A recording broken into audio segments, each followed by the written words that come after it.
Finally বন্ধুরা আমাদের হাতে এসে পৌঁছালো ওপো K15 Pro Plus। কিছুদিন আগে চাইনিজ মার্কেটে লঞ্চ হয়েছে। আর ওপো K সিরিজ মানে জানেন এটা কিন্তু রিব্র্যান্ডেড হয়ে আমাদের দেশের বাজারে আসবে। মিনস আমি টার্বো সিরিজের কথা বলছি। প্লাস টার্বো সিরিজের পপুলারিটি আপনারা ভালোই জানেন, এটি নিয়ে আমাকে এক্সট্রা কোনো কথা বলতে হবে না। চাইনিজ মার্কেটে লঞ্চ হওয়া ওপো K15 Pro Plus যদিও দেশের বাজারে রিব্র্যান্ডেড হয়ে ওপো K15 টার্বো প্রো নামেও আসতে পারে কিংবা প্রো প্লাস নামেও আসতে পারে, সেটা যখনই লঞ্চ হবে তখনই দেখা যাবে। বাট স্টিল বর্তমান প্রেক্ষাপট হিসাব করলে স্পেসিফিকেশনও যেমন অস্থির, তার সাথে প্রাইসটাও কিছুটা বেশি ইনক্রিজ। ভিডিওর সামনে টপিক সামনে আলোচনা করবো, but first of all design নিয়ে কথা বলা যাক। এবারে ডিজাইনটা বেশ ইউনিকভাবেই তারা রিপ্রেজেন্ট করেছে, যার ব্যাকে RGB লাইট থেকে শুরু করে ফ্রেমে গেমিং ট্রিগার সহ বিল্ট ইন কুলিং ফ্যান থাকছে। কারণ রেডমি K সিরিজ মানেই তো তাদের গেমিংকে রিপ্রেজেন্ট করে, যেখানে এবারে মেটাল ফ্রেম থেকে শুরু করে ওভারঅল 213 গ্রাম ওজন আর 8.3 মিলিমিটার থিকনেসের সাথে আসা স্মার্টফোনটি কিছুটা হেভি মনে হতে পারে, যার রিজনটা খুঁজতে গিয়ে দেখলাম যা আমি ভিডিওর সামনেই বলছি। বাট তার আগে একটা ইম্পর্টেন্ট নিউজ রয়েছে। স্মার্টফোনটি এবার এত বেশি আপগ্রেড হয়েছে, তার সাথে তার বক্সটাও এত বেশি আপগ্রেড হয়েছে। ওপো এখানে চার্জার প্লাস কেবল দুটো দিতে ভুলে গিয়েছে। বক্স কন্টেন্ট হিসেবে জাস্ট ইউজার ম্যানুয়াল আর সিম ইজেক্টর পিন সাথে স্মার্টফোনটিই পাবেন। ভালো লাগার বিষয় ছিল লেখা যেহেতু একটা বিল্ট ইন কুলিং ফ্যান দেওয়া হয়েছে, তার সাথে IP68 আর 69K এর মতন রেটিং। এক কথায় ফুললি ওয়াটার প্রুফ ধরা যায়। বাট তাই বলে করে এক্সট্রিমলি টেস্ট করতে যায় না বস, কারণ ওয়াটার ড্যামেজ হলে কিন্তু ওয়ারেন্টির আন্ডারে পড়বে না সেটা। ওভারঅল ডিজাইনটা এখানে আসলে গেমিং ভাইবে দেওয়া হয়েছে। আমি বলবো যেহেতু এটা ফার্স্ট ইমপ্রেশন ভিডিও, খুব একটা বেশি ইন ডিটেলসে যাওয়া যাচ্ছে না।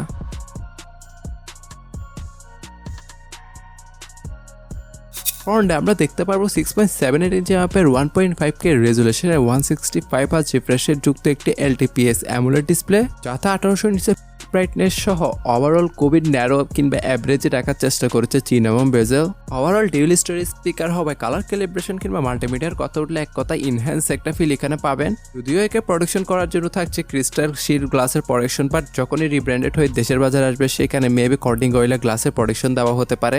অলরাইট বন্ধুরা, পারফরমেন্স সেকশন নিয়ে কি বলবেন? যেহেতু রেডমি K সিরিজ মিন্স তাদের পারফরমেন্সকে সবসময় রিপ্রেজেন্ট করে থাকে। কোম্পানিতে ইউজ করেছে মিডিয়াটেক ডায়মন্ডসিটি 9500S এর মতন 3nm নডের উপর তৈরি একটা অক্টাকোর প্রসেসর, আর অন্তত স্কোরে অলমোস্ট 3 মিলিয়নের কাছাকাছি একটা রেজাল্ট সে প্রোভাইড করছিল আমাদেরকে। এক কথা এখানে যেসব হাই এন্ড গ্রাফিক্সের গেমগুলো রয়েছে সেগুলো অনায়াসে প্লে করতে তো পারবেনই, তার সাথে 7000 mAh এর বিসি কুলিং চেম্বার তো রয়েছেই। পাশাপাশি নাকি আবার বিল্ট ইন কুলিং ফ্যানও দেওয়া হয়েছে। এক কথা লং টাইম গেমিং বলুন কিংবা হার্ডলি ইউজিং এর ক্ষেত্রে যে খুব একটা টেম্পারেচার ফিল করবেন তা না, যথেষ্ট কুল রাখার চেষ্টা করবে। বাকিটা আসলে গ্লোবাল মার্কেটে লঞ্চ হলে বলা যাবে, যেখানে COD গেমটা আপনি 165 FPS এর একটা অনায়াসে প্লে করতে পারবেন। তার সাথে পাবজি গেমটা 60 FPS। হ্যাঁ, একটা যেহেতু চাইনিজ ভেরিয়েন্টটাই 60 FPS এ লক, যখনই গ্লোবাল মার্কেটে লঞ্চ হবে তখন আমরা 90 কিংবা 120 FPS দেখতে পাবো। ওভারঅল গেমিং নিয়ে খুব একটা বেশি কথা না বাড়লেও কিন্তু এটা বলা যাচ্ছে ইন ফিউচারে কিন্তু খুবই ভালো লেভেলের পারফরমেন্স আমরা এর থেকে পেতে চলেছি, যেহেতু আপনার LPDDR5X আলট্রা র্যাম আর UFS 4.1 স্টোরেজ টাইপকে দেওয়া হয়েছে। পাশাপাশি out of the box Android 16 আর ColorOS 16 এর সাথে থাকবে চাইনিজ রোমের একটি স্মার্টফোন, বুঝতেই পারছেন যেটা ওয়েট করতে হবে গ্লোবাল রোমের জন্য, যেটিকে ওভারঅল ব্যাকআপ করার জন্য 8000 mAh এর ম্যাসিভ ব্যাটারি তো ইউজ করেছে, যার ফলে ওয়েট ডিস্ট্রিবিউশন কিছুটা বেড়েছে বলতে পারেন, যেটা আপনার সিলিকন কার্বন টেকনোলজি। যেটিকে ওভারঅল 0 to 100% চার্জ করার জন্য তো 100 ওয়াটের ফাস্ট চার্জিং ব্রিক দেওয়া হয়েছে, তবে থাকছে না কোনো ওয়্যারলেস চার্জিং এর সুবিধা। ওভারঅল ব্যাটারি ব্যাকআপ নিয়ে কথা বললে ওইটা আপনার ইউজিং এর উপর ডিপেন্ড করে। আপনি যদি একদমই নর্মাল ইউজ করেন তাহলে দেখা যাবে 2 দিনের কিছুটা বেশি ব্যাটারি ব্যাকআপ আপনি ইজিলি পেয়ে যাবেন, যেহেতু তার ডিসপ্লে বলুন কিংবা প্রসেসর বলুন খুব একটা যে ব্যাটারি কনজিউম করবে তা না, যথেষ্ট পাওয়ার এফিসিয়েন্টই ধরতে পারেন। তার সাথে আন্ডার ডিসপ্লে ফিঙ্গারপ্রিন্ট সেন্সরটা দেওয়া হয়েছে, যেটা আপনার আল্ট্রাসনিক।